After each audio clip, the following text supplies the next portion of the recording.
భగీరథుడు గంగను కిందకి దింపనీకే ఎన్ని ప్రయత్నాలు చేసిండో బట్టతల ఉన్నోళ్ళు నెత్తి మీద జుట్టు మొలిపియనీకే అన్ని ప్రయత్నాలు చేస్తుంటారు. ఎవలేడ బట్టతల మీద బాల్పోసలు వచ్చేటట్టు మంది ఇస్తామంటే ఆడికి ఉరుకుతుంటారు. గట్లనే పాత బస్తీలో కూడా ఢిల్లీ నుంచి వచ్చిన వకీల్ అయినట్టయినా బోడిగుండు మీద మందు రాస్తే మొలకలిగురు పెట్టినట్టే గుండు మీద ఎంటికలిగురు పెడతాయని చెప్తే వేల మంది వచ్చి గుండ్లు కొట్టించుకొని లైన్లో నిలబడ్డారు. కొత్త బ్రష్లు కొనుక్కొని మరి బోడిగుండు మీద మందు రాయించుకున్నారు.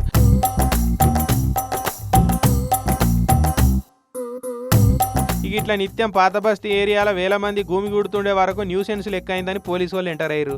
ఏ కటింగ్ దుకాణం కాడ ఈ కథ అవుతున్నదో ఆడికి వచ్చి ఈ మందు రాష్ట్రైన ఎవరు ఆయన నీకెట్లా పరిచయం, అది ఏం మందు, దానికి పర్మిషన్ ఉన్నదా, మందు రాస్తే జుట్టు వస్తుందని ఏదైనా సర్టిఫికేట్ ఉన్నదా అని 1,00,000 ఎంక్వైరీలు వేసుకొని రిపోర్ట్ రాసుకొని పోయారు. ఇక ఆ మందు రాష్ట్రైనా చక్కగా ఢిల్లీకి వెళ్ళిపోయిందట. అయితే సైడ్ ఎఫెక్ట్లు వచ్చినాయి అనేటోళ్ళ కంటే మాకేం కాలేదనేటోళ్ళే ఎక్కువ మంది ఉన్నారు.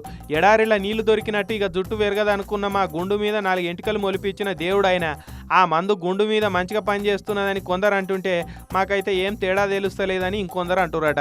మరి ఆ మందు రాష్ట్రైనా కూడా 100-200లకు మించి పైసలు తీసుకోకపోయే వరకు ఎవరు కూడా మాకేం నష్టం లేదన్నట్టే మాట్లాడుతున్నారు.